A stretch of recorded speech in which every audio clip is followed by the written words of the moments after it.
Hey everyone, it's Julian from Digital Trends, and I'm here with the iPhone X. It's the 10th edition iPhone. It's written out X, but you're saying it 10. It might be a little confusing, but it's the 10th edition iPhone that's celebrating the decade of the iPhone, and it's also supposed to mark the start of the next decade of iPhone. So if going forward, you're going to see something like this in terms of design from Apple. So from the back, it pretty much looks the same as the iPhone 8 and the iPhone 8 Plus, except of course this dual camera setup is vertical. Almost everything else is virtually the same.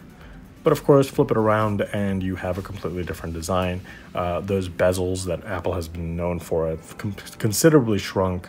All you have is really this little outer edge of bezels surrounding the screen, and of course, the famous notch. The notch is important because it has Face ID. It's got a lot of depth sensing sensors and the camera up there where it allows you to unlock your phone with just your face, and we can do a quick demo.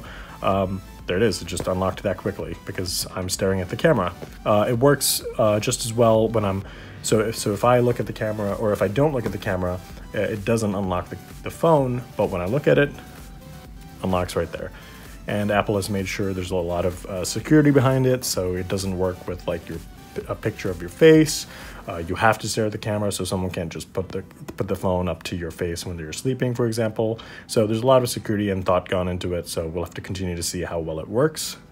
One of the other things that the front-facing camera works for is Emoji, and that's basically these little animated emojis that you can send to people, and it uses that depth sensing and 3D face tracking technology to, for example, as you can see, the poop emoji is mapping to my face, and I can make weird facial expressions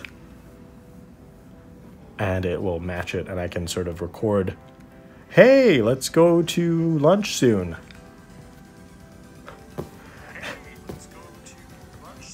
It's rather awkward and probably the wrong emoji to use, but you can send that, and it actually sends to Android and iOS users, anyone you can really, because you're basically just sending a video file, but that's pretty neat. Of course, you only need, you have to have an iPhone X to be able to actually send those. And the other thing that the technology works with is the camera, which we can jump into right here from the control center. And normally, with the 7 Plus last year, Apple introduced portrait mode, and with the 8 Plus, they introduced portrait lighting, which basically adds these special little lighting effects to your portrait. Portrait mode, if you don't remember, adds a blur behind a subject. So for example, these leaves are in focus, but everything around it is a little more blurred. So we have this DSLR-like bokeh effect. So now what the iPhone X introduces is you can do all that with the selfie camera. So I can take a nice little portrait mode, and it adds a nice little blur around my face pretty accurately and does a good job. So that's the other key feature that notch right here brings. But of course, with this whole design, with the lack of the home button, you're getting a phone that is completely different to interact with compared to older iPhones. So iOS is a little different from this phone over the iPhone 8, for example. Control Center you access from here, the top right. Notifications you just swipe down. And switching between apps is pretty simple. First, you can go to the home screen just by sliding up on this bar that appears. And if you now want to switch between apps, you can do this little fun animation. And if you want to see all of them, you just press and hold it up here, and you can see everything in a quick glance.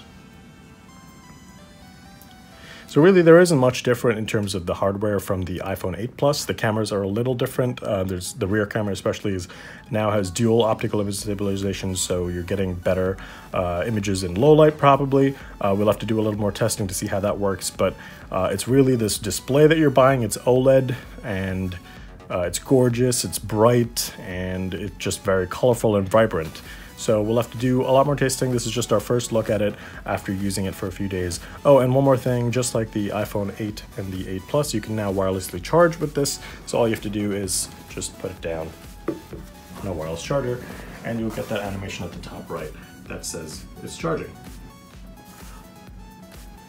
So that's the iPhone X. It's $1,000, and it's available now for pre-order, and it's going to be on sale in stores November 3rd.